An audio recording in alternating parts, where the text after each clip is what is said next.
The books of 1st and 2nd Kings. Although they're two separate books in our Bibles, they were originally written as one book telling a unified story that continues on from the book of Samuel that came before it. So David has unified the tribes of Israel into a kingdom, and God promised that from his line would come a messianic king who would establish God's kingdom over the nations and fulfill the promises made to Abraham. So the book of Kings tells the story of the long line of kings that came after David, and none of them lived up to that promise. In fact, they run the nation of Israel right into the ground. The book is designed to have 5 main movements. The story begins and ends focus on Jerusalem, first with Solomon's reign and the construction of the temple, and then in this last section ending with Jerusalem's destruction and Israel's exile to Babylon. And the story leading up to this tragedy is what makes up the center 3 sections, which explain how Israel split into 2 rival kingdoms, how God tried to prevent the corruption of Israel by sending the prophets, and how exile became the unavoidable consequence of Israel's sin. The book opens with 2 chapters about the kingdom passing from the aging David to his son Solomon. And David's final words to Solomon, they're very similar to those of Moses and Joshua and Samuel to the people. It's a call to remain faithful to the commands of the covenant and to give allegiance to the God of Israel alone. But David's words ring somewhat hollow here because David and Solomon then go on to conspire how they're going to consolidate this new kingdom through a whole series of political assassinations. It's not off to a great start. Solomon's brightest moment comes when he asks God for wisdom to lead Israel, and he even completes David's dream to make a temple for the God of Israel. Here the story actually stops and describes the design of this temple in detail, just like the tabernacle design in the Torah. There's all these gold and jewels and depictions of angels and fruit trees. It's all symbolism echoing back to the Garden of Eden. It's the place where heaven and earth meet, where God's presence dwells with his people. But no sooner does Solomon finish the temple that he makes some really horrible choices and the kingdom falls apart. He starts marrying the daughters of other kings, hundreds of them, for political alliances. And then he adopts their gods and introduces the worship of those gods into Israel. Solomon then accumulates huge amounts of wealth. He builds a huge army. He even institutes slave labor for all of his building projects. Now, if you go back to the Torah and look at God's guidelines for Israel's kings in Deuteronomy 17, Solomon is breaking every one. So by the time that he dies, Solomon resembles Pharaoh, the king of Egypt, more than he does his father David. The next section of the book opens with Solomon's son, Rehoboam, acting just like his father. It's a very sad story of greed and lust for power. He tries to increase taxes for slave labor. And under the leadership of Jeroboam, the northern tribes reject this, they rebel and secede and form their own rival kingdom. And so now in the story, you have the southern kingdom, Judah, centered in Jerusalem with kings from the line of David, and now this new northern kingdom called Israel, whose capital will be Samaria eventually. Jeroboam also goes on to build 2 new temples to compete with Solomon's temple in the south. He puts a golden calf in each one to represent the God of Israel. The connection to Exodus 32 and the golden calf, it's all quite explicit. From this point on, the story goes back and forth from north to south, tracing the fate of both kingdoms. Each one had about 20 successive kings, and as the author introduces each king, he evaluates their reign by a few criteria. Did they worship the God of Israel alone, or did they promote the worship of other gods? Did they deal with idolatry among the people? And did they remain faithful to the covenant like David, or do they become corrupt and unjust?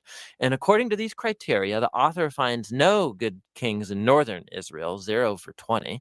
And then in southern Judah, only 8 out of 20 get a positive rating, which connects to another huge purpose in this book, and that's to introduce the role of the prophets, key figures in Israel's history. So in the Bible, prophets were not fortune tellers. Rather, they spoke on behalf of the God of Israel, and they played the role of covenant watchdogs, which means they called out idolatry and injustice among the kings and the people. They were constantly reminding Israel of their calling to be a light to the nations, that they should obey the commands of the Torah, and so the prophets challenged Israel to repent and follow their God. In these center sections for each king, God then raises up prophets to hold them accountable. And the most prominent prophets are the northern ones, Elijah and his disciple Elisha, right here in the center of the book. Elijah was a wild man of a prophet living out in the desert, and his arch nemesis was the northern king Ahab and his Canaanite wife Jezebel. Together, these two had instituted the worship of the Canaanite god Baal over Israel. And so, in a famous story, Elijah challenged 450 prophets of Baal to a contest to see which god was real. So they both build altars and pray to their gods, but only the God of Israel answers with fire. After this, Ahab uses his royal power to murder an Israelite farmer and then steal his family's vineyard. And Elijah again confronts Ahab's injustice, and he announces the downfall of his house.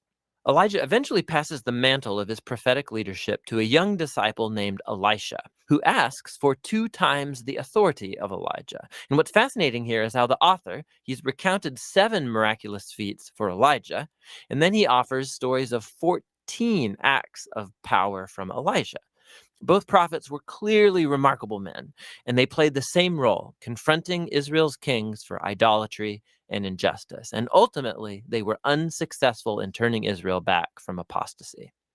In the next section, the northern kingdom is rocked by a bloody revolution started by a king named Jehu, who destroys Ahab's family. And although Jehu was at first commissioned by God, his violence just gets out of control, and it creates the spiral of political assassinations and rebellions from which Israel never recovered. Coup follows coup after Jehu, and each king follows other gods, allows horrible injustice. It all leads up to 2 Kings chapter 17. The big bad empire of Assyria swoops down and takes out the northern kingdom altogether. In the capital city of Samaria, it's conquered, and the Israelites are exiled and scattered throughout the ancient world. Now, chapter 17 is key. The author stops the story and offers this prophetic reflection on what's just happened. He blames the downfall of the northern kingdom on the idolatry and covenant unfaithfulness of Israel and its kings. And so, God has allowed them to face the consequences of their decisions. The final movement of the book tells the story of the lone southern kingdom. And here we meet some very heroic kings, like Hezekiah, who trusts God when the armies of Assyria come knocking on Jerusalem's door, or Josiah, who discovers this lost scroll of the Torah in the temple. So he starts reading it, he's convicted, and he institutes religious reforms to remove idolatry and Canaanite influences from the land. But Judah is just too far gone. The king, right in between these two, Manasseh, he's the worst by far. So he not only introduces the worship of idol statues into the Jerusalem temple, he also institutes child sacrifice.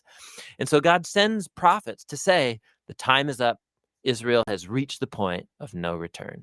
The final chapters tell the story of the Babylonian Empire coming to invade Jerusalem, destroy the temple, and carry the people and the royal line of David off into exile. And so the story ends leaving us wondering, is God done with Israel? Is he done with the line of David?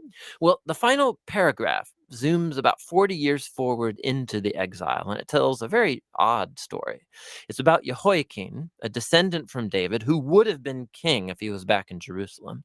And the king of Babylon releases him from prison and invites him to eat at the royal table for the rest of his life, and the book ends. So it's not much, but it's a story that gives a glimmer of hope that God has not abandoned the line of David. So the question now is, how is God going to fulfill his promises to Abraham, to David? How is he going to bless the nations and bring the Messianic kingdom? And to answer those questions, you have to read on into the wisdom and the prophetic books. But for now, that's the book of Kings.